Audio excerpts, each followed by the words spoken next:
누가복음 24장 13절로 35절 말씀. 그날에 그들 중 둘이 예루살렘에서 25리 되는 엠마오라 하는 마을로 가면서 이 모든 된 일을 서로 이야기하더라. 그들이 서로 이야기하며 문의할 때 예수께서 가까이 이르러 그들과 동행하시나 그들의 눈이 가려져서 그인 줄 알아보지 못하거늘 예수께서 이르시되 너희가 길 가면서 서로 주고받고 하는 이야기가 무엇이냐 하시니 두 사람이 슬픈 빛을 띠고 머물러 서더라. 그 한 사람인 글로바라 하는 자가 대답하여 이르되 당신이 예루살렘에 체류하면서도 요즘 거기서 된 일을 혼자만 알지 못하느냐? 이르시되 무슨 일이냐? 이르되 나사렛 예수의 일이니 그는 하나님과 모든 백성 앞에서 말과 일에 능하신 선지자이거늘 우리 대제사장들과 관리들이 사형 판결을 넘겨주어 십자가에 못 박았느니라. 우리는 이 사람이 이스라엘을 속량할 자라고 바랐노라. 이뿐 아니라 이 일이 일어난 지가 사흘째요. 또한 우리 중에서 어떤 여자들이 우리로 놀라게 하였으니 이는 그들이 새벽에 무덤에 갔다가 그의 시체는 보지 못하고 와서 그가 살아나셨다 하는 천사들의 나타남을 보았다 함이라. 또 우리와 함께한 자 중에 두어 사람이 무덤에 가 과연 여자들이 말한 바와 같음을 보았으나 예수는 보지 못하였느냐 하거늘 이르시되 미련하고 선지자들이 말한 모든 것을 마음에 더디 믿는 자들이여 그리스도가 이런 고난을 받고 자기의 영광에 들어가야 할 것이 아니냐 하시고 이에 모세와 모든 선지자의 글로 시작하여 모든 성경에 쓴 바 자기에 관한 것을 자세히 설명하시니라. 그들이 가는 마을에 가까이 가매 예수는 더 가려 하는 것 같이 하시니 그들이 강권하여 이르되 우리와 함께 유하사이다. 때가 저물어 가고 날이 이미 기울었나이다 하니 이에 그들과 함께 유하러 들어가시니라. 그들과 함께 음식 잡수실 때 떡을 가지사 축사하시고 떼어 그들에게 주시니 그들의 눈이 밝아져 그인 줄 알아보더니 예수는 그들에게 보이지 아니하시는지라. 그들이 서로 말하되 길에서 우리에게 말씀하시고 우리에게 성경을 풀어주실 때 우리 속에서 마음에 뜨겁지 아니하더냐 하고 곧 그때로 일어나 예루살렘에 돌아가 보니 11 제자 및 그들과 함께한 자들이 모여 있어 말하기를 주께서 과연 살아나시고 시몬에게 보이셨다 하는지라. 두 사람도 길에서 된 일과 예수께서 떡을 떼심으로 자기들에게 알려지신 것을 말하더라. 아멘. 가리워진 눈을 밝게 하라라는 제목으로 말씀 전합니다. 우리는 눈을 통해서 사물을 확인하고 또 인지할 수 있습니다. 그런데 이 머릿속에 어떤 생각으로 가득 차 있는지에 따라서 눈으로 보게 되는 모든 사물과 사건들까지도 그 생각과 연관지어서 판단할 때가 있습니다. 만약 머릿속에 자녀에 대한 생각으로 가득 차 있다면 어떤 일이든지 항상 자녀와 관련지어 생각하게 되겠죠. 또는 성공에 대한 생각으로 가득 차 있다면 어떤 일을 만나든지 무엇을 보든지 성공과 관련지어 생각하게 됩니다. 그리고 항상 이 상처로 가득 차 있다면 어떤 일을 겪든지 쉽게 상처를 받을 수밖에 없는 것이죠. 그렇기 때문에 저희들은 육신의 눈을 뜨고 있을지 몰라도 자기도 모른 채 무언가에 눈이 가리워진 채로 살고 있다 해도 틀리지 않을 것입니다. 오늘 본문에도 역시 눈이 가리워져 있는 두 사람을 볼 수 있는데요. 성경은 이들의 눈이 가리워져 있었기 때문에 그들의 눈앞에 나타난 예수님을 예수님으로 전혀 알아보지 못했다라고 기록합니다. 그렇다면 이들의 눈이 가리워졌다는 것은 앞을 전혀 보지 못하도록 마치 검은색 수건으로 눈을 가리고 있었다는 그런 말일까요? 그렇지 않습니다. 그들은 평범한 사람들처럼 길을 가고 있었기 때문에 앞을 보지 못한 것은 아닙니다. 그런데 왜 성경은 이들의 눈이 가리워져서 예수님을 알아보지 못했다고 기록하고 있는 것일까요? 그 이유는 그들의 생각이 지금 예수님을 알아볼 수 없을 만큼의 극심한 슬픔과 함께 또 이해되지 않는 의문으로 가득 차 있었기 때문에 그렇습니다. 17절의 말씀을 보시면 예수께서 이르시되 너희가 길 가면서 서로 주고받고 하는 이야기가 무엇이냐 하시니 두 사람이 슬픈 빛을 띠고 머물러 서더라. 아멘. 두 사람은 예수님이 십자가에 달려 돌아가신 것을 분명히 알고 있었습니다. 그렇다면 이들의 머릿속에는 지금 어떤 생각으로 가득 차 있었을까요? 먼저 사랑하는 예수님이 돌아가셨기 때문에 극심한 슬픔의 생각이 가득 차 있었을 것입니다. 그리고 그 슬픔 가운데서 예수님의 시신이 무덤에 없었다고 하는 이해되지 않는 의문도 함께 있게 됩니다. 따라서 이들의 생각은 슬픔과 의문으로 가득 차 있었던 것이죠. 그리고 이러한 슬픔이 너무 컸고 의문이 너무 크다 보니 눈앞에 나타나신 예수님을 전혀 알아보지 못했던 것입니다. 이것을 누가는 눈이 가리워졌다라고 하는 표현으로 말씀하고 있었던 것이죠. 또한 눈이 가리워졌다는 것은 육신의 눈이 아니라 영적인 눈이 가리워졌다라는 것으로 해석할 수도 있습니다. 중요한 것은 두 사람은 지금 눈앞에 나타난 예수님을 전혀 알아보지 못하고 있었다는 것입니다. 그렇다면 여러분들은 어떠십니까?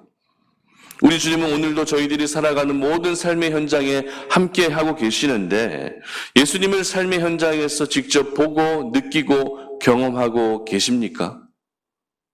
만약 예수님의 존재를 인지하지도 못하고 보지도 못하고 느끼지도 못하고 있다면 여러분들의 눈도 가리워진 것이라 할 수 있는 것입니다. 영적으로도 눈이 가려졌을 뿐만 아니라 세상 근심과 걱정 그리고 고민과 스트레스, 아픔과 상처로 인해서 그 눈이 가리워지게 되고 예수님의 존재를 전혀 느끼지 못하고 있는 것입니다. 그러므로 오늘의 말씀을 통해서 우리의 이 가리워진 눈이 다시 밝아지는 은혜가 있기를 바랍니다. 오늘 저희들에게 주시는 교훈을 함께 생각해 봤으면 좋겠는데요. 첫 번째는 말씀을 들을 때 그 눈이 밝아진다라는 것입니다. 27절 말씀 보시기 바랍니다. 이에 모세와 모든 선지자의 글로 시작하여 모든 성경에 쓴 바 자기에 관한 것을 자세히 설명하시니라. 아멘. 오늘 예수님을 알아보지 못했던 제자들에게 예수님이 나타나셔서 그들에게 가장 먼저 하신 것이 무엇입니까? 말씀을 전하시는 것이었습니다. 전하신 말씀의 내용은 예수님 자신에 관해서 예언되었던 구약의 모든 말씀들이었습니다. 방금 읽은 이 본문에서는 모든 성경이라고 기록하고 있습니다. 다시 말해 창세기부터 말라기까지 모든 성경에 예언된 말씀들이었던 것이죠. 설교를 준비하면서 저는 오늘 예수님의 말씀을 들었던 이 두 사람이 정말 부럽게 다가왔습니다.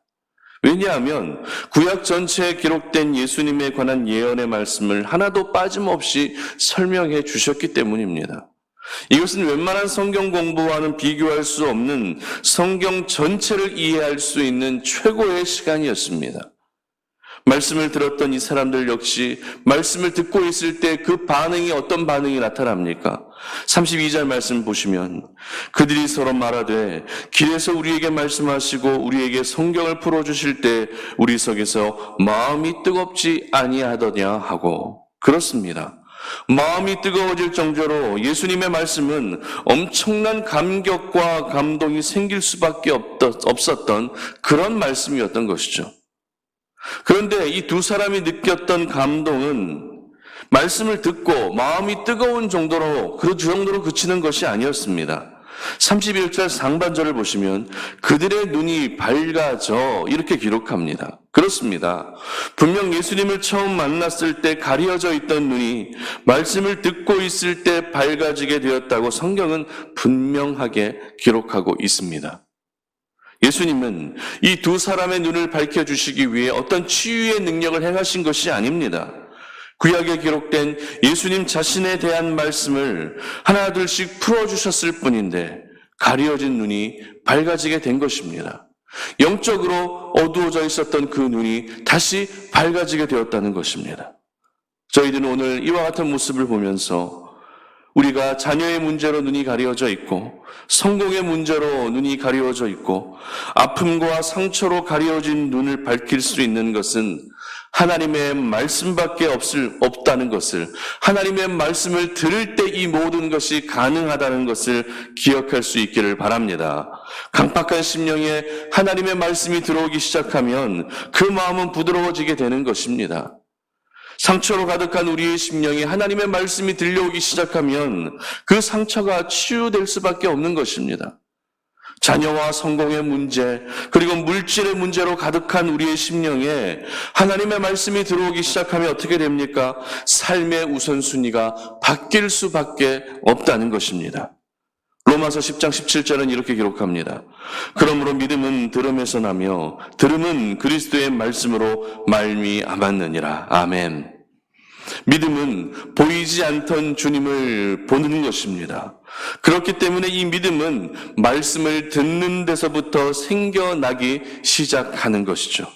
그러므로 내가 지금 세상의 어떤 일들 아니면 두려움과 근심과 그런 여러 가지 감정의 문제들로 눈이 가려져서 전혀 주님을 알아보지도 못하고 느끼지도 못하고 있다면 다시 말씀으로 시작할 수 있기를 바랍니다. 하나님의 말씀을 듣고 묵상하면 그 말씀을 붙들고 기도하게 되면 보이지 않던 주님이 보이게 될 것입니다. 느껴지지 않던 주님이 느껴지게 될 것입니다. 그러므로 우리 성도님들 모두가 하나님의 거룩한 말씀을 통해 어두워져 있었던 그 눈이, 가리워져 있었던 그 눈이 다시 밝아지게 되는 은혜가 있기를 주님의 이름으로 축복합니다. 두 번째로, 밝아진 눈은 사명자의 삶으로 이어져야 한다라는 것입니다. 35절입니다. 두 사람도 길에서 된 일과 예수께서 떡을 떼심으로 자기들에게 알려주신 것을 말하더라. 아멘. 오늘 본문의 시작은 엠마오로 가던 이 두 제자, 두 사람의 모습을 기록하면서 시작합니다. 본문을 읽어서 알 수 있듯이 이 두 사람의 등장의 첫 모습은 어떤 모습이었죠? 의문투성이었습니다. 서로 간에 묻고 대답도 해봤지만 전혀 해결되지 않는 미궁 속으로 점점 빠져들 수밖에 없었습니다. 분명 예수님이 십자가에서 돌아가신 것을 봤는데 그렇다면 그 시신이 무덤 속에 당연히 있어야 되는 것 아닌가? 그런데 왜 시신이 사라진 거지? 그리고 다시 살아나셨다고 하는 천사들의 이야기는 도대체 믿을 만한 이야기인가? 이와 같은 수많은 의문들이 그 두 사람에게 가득했던 것이죠. 그러나 이 두 사람의 이야기의 결론 부분에서 보여주고 있는 모습은 어떤 모습입니까? 모든 의문이 해결되었습니다. 가려진 눈이 밝은 눈이 되었습니다. 차갑던 마음이 뜨거운 마음으로 변하게 됩니다. 없던 확신마저도 이제는 생겨나게 된 것이죠. 그리고 중요한 것은 그들의 발걸음이 이제 예수님의 제자가 모여 있었던 예루살렘으로 향하고 있었다는 것입니다. 그런데 이들의 처음 동선을 기록하고 있는 오늘 본문 13절을 보시면 그날에 그들 중 둘이 예루살렘에서 25里 되는 엠마오라 하는 마을로 가면서 이렇게 기록합니다. 다시 말해서 예루살렘에 있다가 엠마오로 가고 있었다는 것이죠. 하지만 예수님을 만난 후에 그들은 예루살렘으로 가게 되는데요. 이 말이 무엇을 의미하겠습니까? 예루살렘에서 출발해서 엠마오로 가고 있던 제자들이 엠마오에 도착하고 나서 다시 예루살렘으로 돌아가고 있었다는 것을 의미합니다. 분명 처음에는 예루살렘에서 모든 볼일을 마쳤기 때문에 엠마오로 향하고 있었을 것입니다. 그런데 다시 예루살렘으로 돌아간 이유가 무엇입니까? 다시 그들의 발걸음이 예루살렘을 향할 수밖에 없었던 이유가 무엇입니까? 바로 사명입니다. 어떤 사명이요? 예수님의 부활이 사실이라는 것을 전하는 사명이었습니다. 이 두 사람은 예수님의 말씀을 들으면서 마음이 뜨거워지는 것을 경험했고 뜨거워진 마음을 그냥 내버려 둘 수가 없었습니다. 이에 대해서 하나님의 말씀을 대언했던 선지자 예레미야는 이렇게 고백합니다. 예레미야 20장 9절인데요. 내가 다시는 여호와를 선포하지 아니하며 그의 이름으로 말하지 아니하리라 하면 나의 마음이 불붙는 것 같아서 골수에 사무치니 답답하여 견딜 수 없나이다. 아멘. 그렇습니다. 그 심령에 뜨거운 불이 있는 사람은 말씀을 전하지 않을 수가 없는 것이죠. 예레미야는 말씀을 전하지 않으면 내 마음이 불붙는 것 같아 골수에 사무쳐 답답해 견딜 수 없다고 고백합니다. 그리고 오늘 엠마오로 가던 두 사람 역시 마음이 뜨거워져서 말씀을 전하지 않으면 견딜 수 없을 만큼의 갈급함과 사명감이 생겨났던 것입니다. 눈이 가려져 있을 때에는 사명이 무엇인지도 몰랐습니다. 그저 그들에게 있었던 의문만을 해결하고 싶었습니다. 그러나 눈이 밝아지게 되자 지금 당장 감당해야 할 사명이 무엇인지 깨달아지게 되었고 그 즉시로 예루살렘으로 돌아가서 예수님의 제자들에게 부활이 사실임을 증거하게 됩니다. 여러분, 눈이 가려진 채로는 사명을 감당할 수가 없습니다. 감당하고 싶어도 감당할 의지가 생기지 않고 사명이 무엇인지도 잘 모릅니다. 하지만 그 눈이 밝아지게 되면 깨달아지지 않던 사명이 깨달아지게 됩니다. 내가 지금 당장 무엇을 해야 할지 삶의 우선순위가 명확해지는 것입니다. 사명은 예수 믿는 사람이라면 누구에게나 있는 것이죠. 그렇다면 저희들은 오늘도 직장에서 그리고 가정에서 내가 살아가는 삶의 자리에서 사명으로 살아야 하는 것입니다. 그런데 여러분들 왜 사명으로 살지 못하고 계십니까? 왜 사명감으로 살지 못하고 계십니까? 바로 눈이 가려져 있기 때문입니다. 그러므로 이제는 가려진 눈이 밝아지셔서 이제는 밝은 눈으로 다시 사명을 감당하며 살아가시는 우리 성도님들 되시기를 바랍니다.